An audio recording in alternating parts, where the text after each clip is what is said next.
Computer. Hi, sixth grade.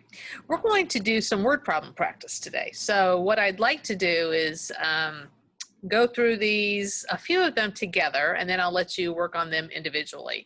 I have provided you copies of these problems, so if it's helpful to print them out, you can do that, or you can follow along here. Okay, so the first one says the Weather Channel reported that the high temperature for the day was 85 degrees in Phoenix and the low temperature was 17 degrees in Stanley, Idaho. What's the difference in the temperatures? So kind of need to understand what the word difference is. Well, the difference is how much different were the temperatures, 85 versus 17.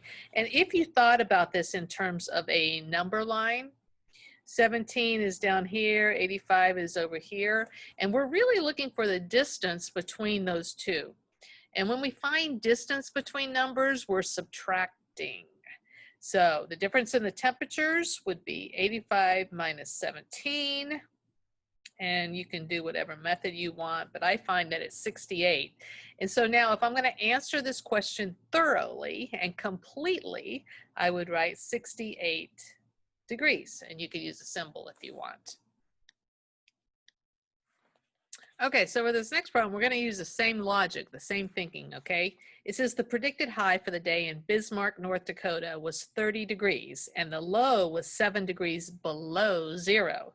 What's the difference in the temperatures for the day? So it sounds a lot like the last problem with one difference in, one difference, get it?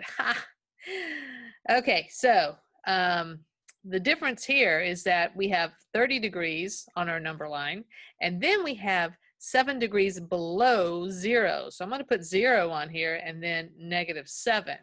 So you can see why we need to understand integers in order to do a problem like this. So again, we're looking for the difference in the temperatures for those 2 days. And so we want the distance from the low to the high.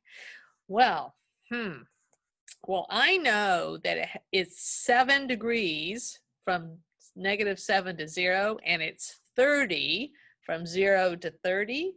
So I would say it's a difference of 37 degrees. Now, some of you might be thinking it ought to be negative, but really it's just finding the difference in the temperature. There's a 37-degree difference in the temperature. All right, let's say you have a bank balance of $45 and you write a check for $55.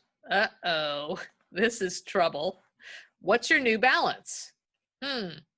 Well, I'm again going to use a number line because I love number lines. And we'll say 45 is where you start and you're going to write a check for 55. So is that positive or negative? Well, it's negative, right? Because it's going to decrease the amount of money that you have. So if we go backwards, and we get to 0, how much have we used? Well, we've used 45. That's the difference between 45 and 0. But we actually wrote 55, which means we have another 10 here to add to the 45 to get to the total 55. So what's the balance then? Well, believe it or not, it's -$10. Which really isn't even possible. What bank is going to let you do that? All right, so to understand this problem, you have to understand this word overdraft. That's what happens when you write checks for more than you have in the bank. The bank pays it, but they call it overdraft. And it's not a good thing because they're going to charge you a lot of money for that. So let's say you have an overdraft of $20. That means you're in the whole $20, okay? So that would be a negative. So that means you're starting at -20, okay?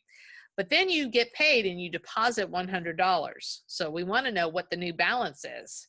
Well, again, if you think about 0, how much did you have to add to get from -20 to 0? That was $20, but we have $100. So it takes another 80 to get, to add up to 100. So the new balance would be $80. All right, on this problem, it says the water level in the town reservoir goes down 8 inches during a dry month, then gains 5 inches in a heavy thunderstorm, heavy rainstorm, sorry about that, and then loses another inch during the annual lawn sprinkler parade.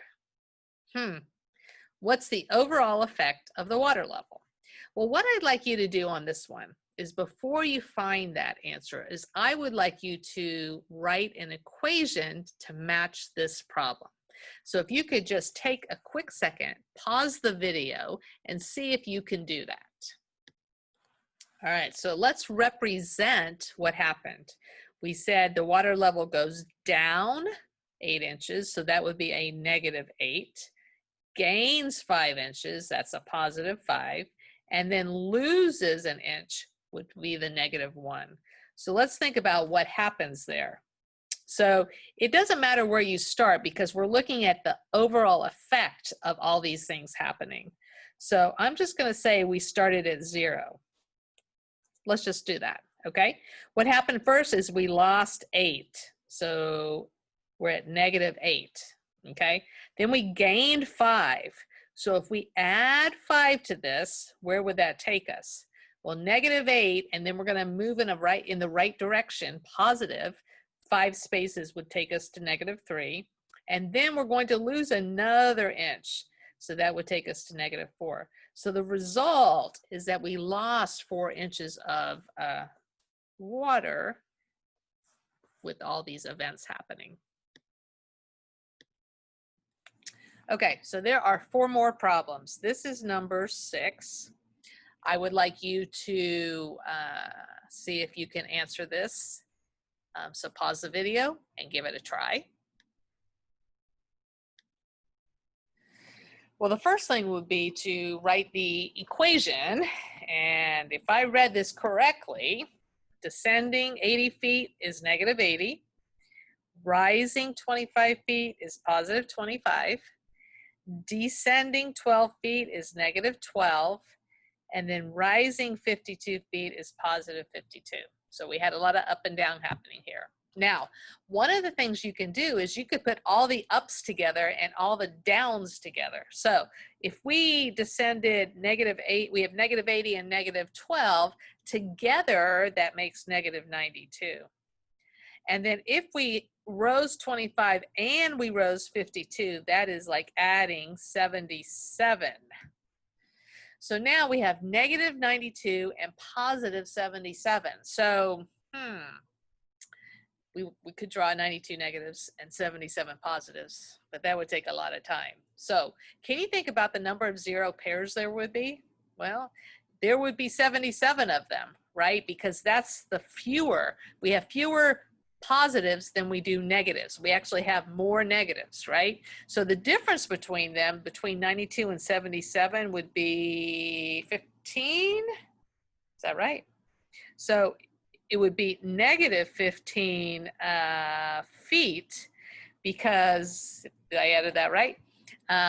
We have more negatives. We got rid of 77 0 pairs, and so we're left with more negatives. Okay, we're going to make this the last problem, but what I'd like you to do is, after we read it together, I want you to figure it out, and then I want you to type in what you think in the chat box on Google Classroom for this assignment, okay? So a checkbook balance sheet shows an initial balance of $300 for the month. During the month, checks were written in the amounts of $25, $82, $213, and $97, and deposits were made into the account in the amount of $84 and $116. What is the balance at the end of the month? So what that means is, what's the net effect of all this? How much money do you have now? Let's find out. So pause the video so you can see the problem, and then give it your best effort. All right, way to go, 6th grade. Can't wait to see those answers to that question. See you later.